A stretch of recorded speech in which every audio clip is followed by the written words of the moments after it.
সকলকে স্বাগতম থাকি শুভ্র ব্লগ চ্যানেলে। তো গাইজ সকলে ভালো আছেন, আশা করি সকলে ভালো আছেন। তো গাইজ চলে এসেছি আজকে একটা নতুন একটা ব্লগে।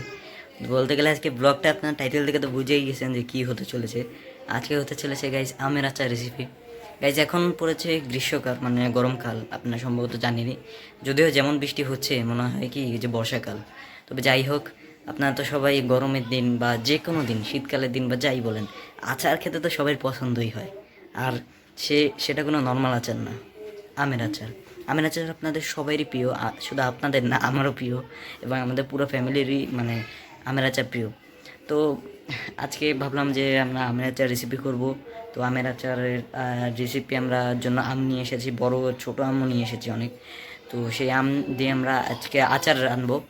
তো আপনারা সবগুলো দেখবেন, যদিও আমার আমার মা বাবাকে আমি দেখাবো না, তবে আমি দেখাবো যে কীভাবে রাঁধতে হবে বা কী কী রেসিপি বা কী কী লাগবে আপনাদের। এটা বিশেষ করে তো যারা রান্না করেন, ঠিক আছে, তাদের জন্য তো আরও বেশি একটা মানে হতে পারে, মানে কি বলে ওটাকে, একটা টপিক হতে চলেছে যে আপনারা এই গ্রীষ্মকালে কি করতে পারেন, কি আইটেম করতে পারেন আপনাদের খাবারের তালিকায়।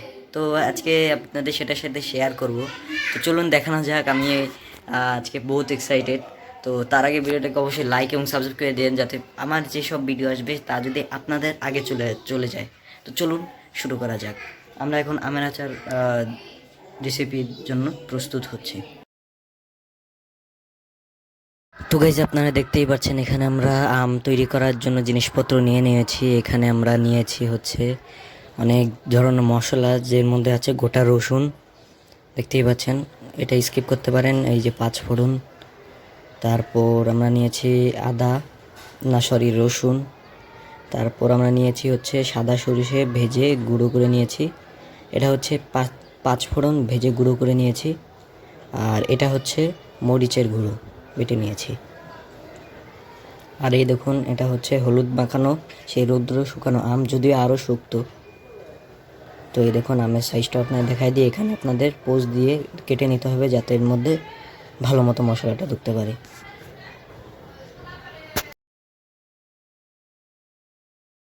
তো গাইজ এখানে দেখতেই পাচ্ছেন আমরা মশলা রেডি করার কাজ শুরু করে দিয়েছি। এখানে আমরা নিয়েছি মরিচের গুঁড়া, তারপর আমরা এখানে নিলাম সর্ষে মানে সাদা সর্ষে গুঁড়ো যেগুলো করে রেখেছিলাম, সেটাও দিয়ে দিলাম আমরা।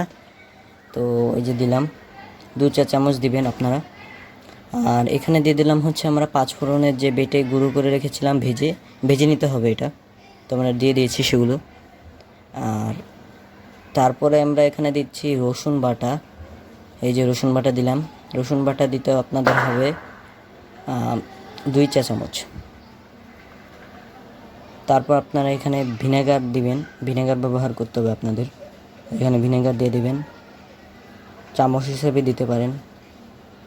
এই যে এখানে 1 চামচ দিল, 2 চামচ। এই যে এখানে বহুত চামচ দেওয়া লাগবে, প্রায় আপনাদের 6 চামচের মতো দেওয়া লাগবে, তবে আপনারা বোতলেই মাপ করে দিয়ে দেবেন। তো এখানে আমরা মিক্স করছি।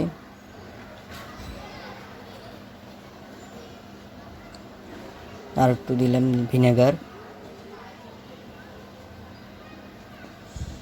গাইস, তো আপনারা দেখতেই পাচ্ছেন কীভাবে আমরা এগুলো করছি। এবার দিয়ে দেবো আমরা হলুদ। তো গাইজ এরপর আমরা দিব কাশ্মীরি লঙ্কার গুঁড়ো। আপনারা এগুলো দিতেও পারেন, নাও দিতে পারেন, কারণ এগুলো যেহেতু বাংলাদেশে অ্যাভেলেবেল নেই। তো দিয়ে দেবো 1 চা চামচ, যদি আপনাদের ঘরে থাকে তাহলে দিয়ে দেবেন, আর না হলে লঙ্কার গুঁড়া বা মরিচের গুঁড়া দিতে পারেন। তো এরপর আমরা আর একটু ভিনেগার দিয়ে তারপর আমরা এটাকে মিক্স করে নেব।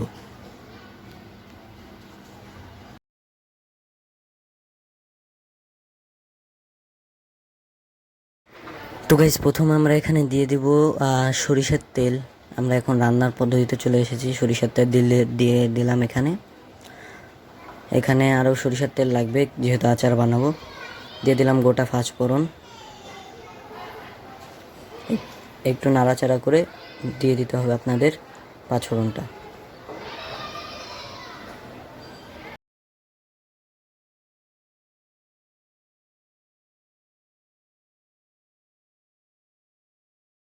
তো গাইজ এরপর আমরা দিয়ে দিলাম সেই মশলার পেস্টটা, যেটা আমরা করে রেখেছিলাম, সেগুলো মশলা পেস্ট আমরা দিয়ে দিলাম। দিয়ে দেওয়ার পর আমরা এখন এটাকে ভালো মতো মিক্স করব, আপনারা দেখতেই পাচ্ছেন মিক্স করব আমরা।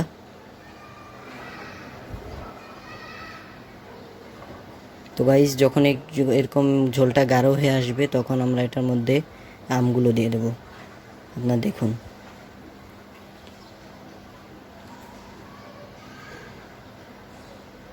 তো আমরা এখন আমগুলো দিয়ে দিলাম, কাঁচা আম। অবশ্যই এই আম কটাতে হলুদ লবণ মাখিয়ে রোদ্রে দিতে হবে, যতটা জল কম হবে ততটা ভালো হবে।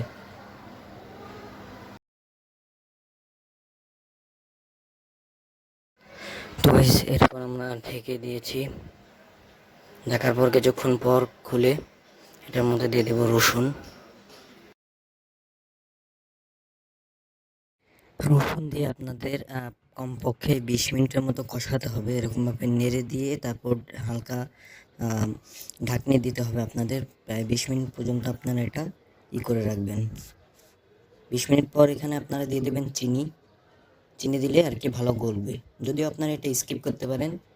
আর যদি আপনি চিনি দেন তাহলে এটা একটু হালকা টকের থেকে একটু মিষ্টি লাগবে আর কি।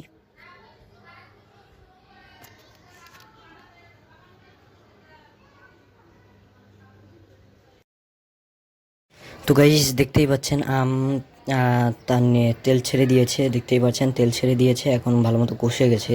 চিনির জন্য আলো ভালো আমটা গলেছে, দেখতেই পাচ্ছেন, আমরা দেখাচ্ছি আপনাদের। তো গাইস দেখতেই পাচ্ছেন কতটা ডিলিশিয়াস লাগছে, আর একটু পরে হয়ে যাবে আমাদের আচার। কতটা সুন্দর হয়েছে। গাইজ আমাদের এখন সম্পূর্ণ কাজ হয়ে গিয়েছে। আমরা এখন আমাদের যে আচার রেসিপিটা সেটা হয়ে গিয়েছে। আপনার সম্ভবত ভালো মতোই দিয়েছেন, বিস্তারিত আমি সব দেখানোর চেষ্টা করেছি। লাস্ট পর্যন্ত আমি চিনি দিয়ে তারপর ভালো মতো মানে আর কি মানে আর কি নেড়ে তারপর আমরা আর কি সেটা ধুয়ে দিয়েছি এবং সেটা রেঁধে মানে রান্না করে ব্যাস তারপর আমাদের কমপ্লিট আচার। তো ভিডিওটা কেমন লাগলো অবশ্যই বলবেন, লাইক এবং সাবস্ক্রাইব অবশ্যই করবেন। তো দেখা হবে নেক্সট ভিডিও, ততক্ষণ জন্য বাই বাই, টাটা, see you again, bye bye. কেমন লাগলো এটা অবশ্যই বলবেন, আর লাইক এবং সাবস্ক্রাইব করতে ভুলবেন না। তো বাই বাই।